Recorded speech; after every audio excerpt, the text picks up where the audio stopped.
ইন্দিরা গান্ধী, মহাত্মা গান্ধী, রবীন্দ্রনাথ ঠাকুর এবং স্বয়ং ইস্কনের প্রতিষ্ঠাতা প্রভুপাদকেও এই মন্দিরের ভিতর ঢুকতে দেওয়া হয়নি। এই মন্দিরটির নাম হল পুরীর জগন্নাথ মন্দির। মন্দিরের সিংহদুয়ারে একটি পাথরের ফলকের উপর 5টি ভাষায় বড় বড় করে লেখা আছে যে কেবলমাত্র হিন্দুরাই প্রবেশ করতে পারবে।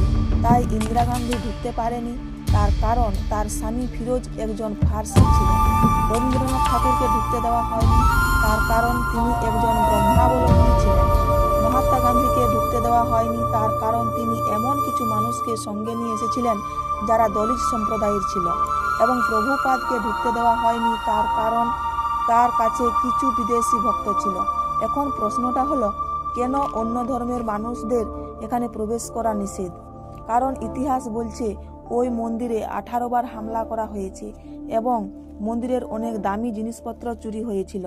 তাই এই মন্দিরে শুধুমাত্র হিন্দু ধর্মের লোকেদেরই ঢুকতে দেওয়া হয়।